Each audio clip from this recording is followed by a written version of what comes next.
एक जलांधर नामक दैत्य रहता था, जो मतलब कि काफी ज्यादा अत्याचार करता था। इतना ज्यादा अत्याचार करता था कि उससे मतलब कि तीनों लोग के मतलब कि देवी देवता से लेके हर एक जीव जंतु परेशान थे।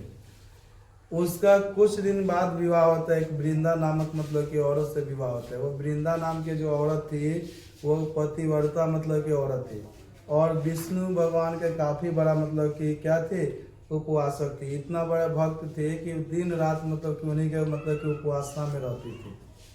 और उसके पतिव्रता के कारण उसके पति जो था जलांधर, उसको मतलब कि क्या मिलता था, एक कवच, सुरक्षा कवच मिल जाता था।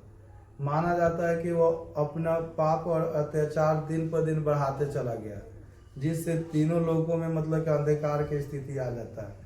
बाद में मतलब कि सभी देवी देवता जाते हैं मतलब कि इनके शिव भगवान के पास, और बोलते हैं कि मतलब कि उस दैत्य का, उस राक्षस का क्या करना है, वध करना है।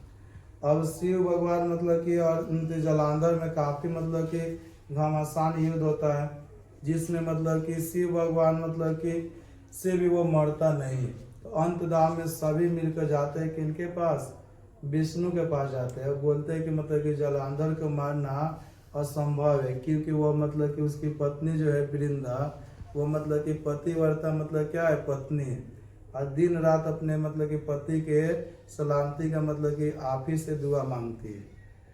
तो विष्णु भगवान काफी सोचने विचारने के बाद अंत में यह फैसला लेते हैं कि क्यों ना मतलब कि वृंदा के पति मतलब जलांधर बन के हमें उसके सामने जाए, और मतलब कि उसके पतिव्रता जो मतलब कि पर्व को जो निभा रही है उसको टूट जाएगा, और जैसे वह टूट जाएगा तो मतलब कि उस राक्षस का वध करना आसान हो जाएगा। और सेम ऐसा ही होता है। माना जाता है कि जलांधर के मतलब कि रूप में खुद नारायण मतलब कि जाते हैं उनके सामने, और जब जाते हैं तो वो अपने पति समझ कर उनको मतलब क्या करती है, उनको पैर को छूती है या गले को जैसे मिलती है, तो उसके पति का जो सुरक्षा कवच जो था वो खत्म हो जाता है।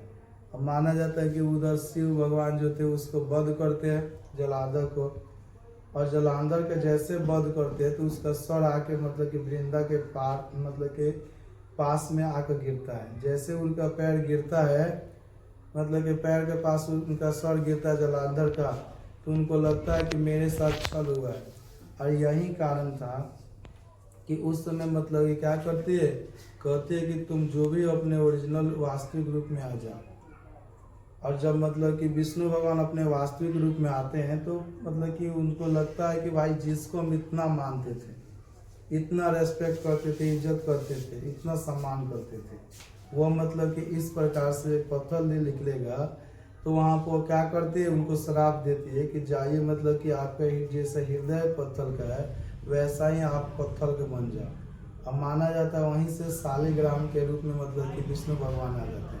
साथ ही साथ उनको एक यह भी श्राप दे देती है कि आप भी अपने पत्नी से हर जन्म में तो मतलब क्या करेंगे, मिलिएगा लेकिन कभी उनसे मिल नहीं पाइएगा।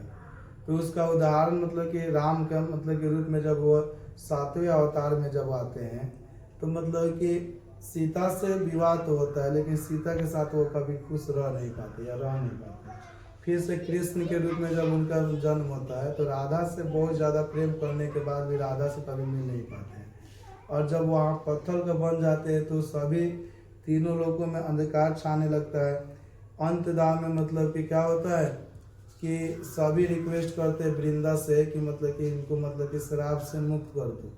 तो वृंदा क्या करती है, मतलब कि बोलती है ठीक है, मतलब कि हम शराब से क्या करते हैं, मुक्त करते हैं, और अपने पति का जलांधर का सर लेकर खुद आत्मदाह कर लेती है। आत्मदाह जब करती तो उनके शरीर जो था उससे एक पौधा के निर्माण होता है जिसका नाम था तुलसी का पौधा। उसके बाद में विष्णु भगवान ये मतलब कि वचन देते हैं कि आज के बाद जब भी पृथ्वी पर मेरा पूजा होगा तो बिना तुलसी का मेरा पूजा क्या माना जाएगा, अधूरा माना जाएगा।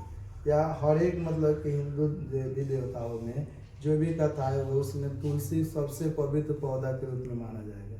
और वही कारण है कि आज भी वृंदा मतलब कि हमेशा हमेशा के लिए सदियों तक क्या रहोगे, अमर होगे।